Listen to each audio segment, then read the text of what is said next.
ठरलं तर मग या मालिकेत सचिनची भूमिका साकारणारा अभिनेता नकुल घाणेकरने त्याच्या आयुष्यातील एक प्रसंग सांगितला आहे. पाहुयात काय म्हणाला तो.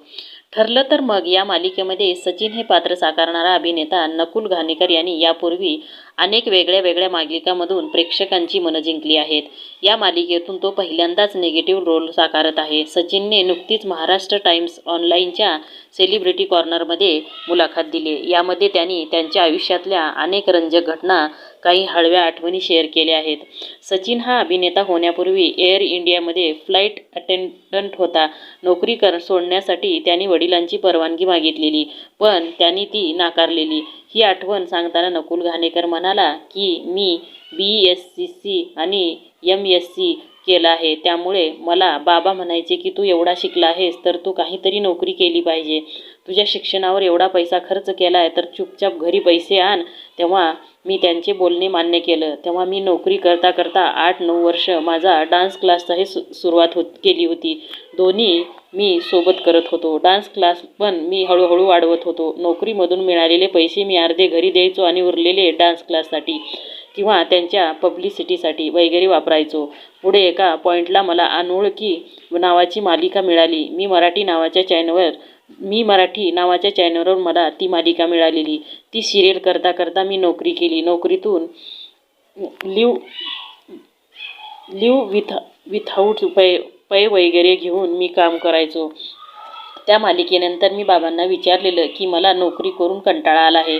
मी अजून काहीतरी वेगळं करतो ना, मी ॲडमिशन देतो, डान्स क्लासचं बघतो ना. त्यावर ते म्हणालेले की नाही, अजून तू नोकरी सोडावीशी मला वाटत नाही. तू स्वतःच्या पायावर उभं राहायला हवं. आता पुढे वळून पाहताना असं वाटतं की बरं झालं ते असं तेव्हा म्हणाले म्हणून. त्यामुळे मी अजून नेटाने पेटून काम करू लागलो. जेव्हा सुट्टी मिळायची तेव्हा ऑडिशन द्यायचो, डान्स क्लास बघायचो, दिग्दर्शकांना वगैरे भेटायचो. त्यानंतर मला झी मराठीवरची अजूनही चांद रात आहे ही मालिका मिळाली. माझे बाबा ICUमध्ये होते. तेव्हा मी परत त्यांना विचारलं की बाबा नोकरी सोडू का? झी मराठीवर लीड रोलसाठी सिरियल मिळाली आहे. डान्स क्लासही उत्तम सुरू आहे. नृत्यालंकार झालो आहे मी आता. कथ्थकमध्येही मी पोस्ट ग्रॅज्युएशन केलं, तर आता नोकरी सोडू शकतो. तेव्हा बाबा म्हणाले की सोड.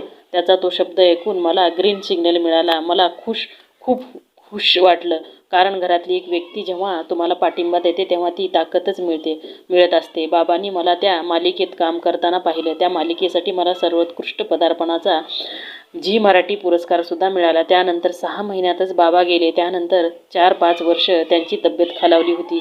ते वैज्ञानिक होते, त्यामुळे त्यांच्याकडे परिस्थितीकडे पाहण्याचा दृष्टिकोन हा वेगळा होता. आणि बरं झालं त्यांनी त्यावेळी मला नोकरी करायला लावली. त्याचा मला खूप फायदा झाला. माझ्या नोकरीमुळे मला सतत परदेशात प्रवास करावा लागत होता. त्यांचा मला माझ्या साल्सा नृत्य शैलीला खूप फायदा झाला.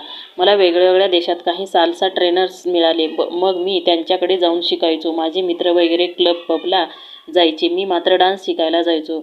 त्या जॉबमुळे मला स्वतःची जागा खरेदी करता आली, जिथे माझा डान्स क्लास आहे.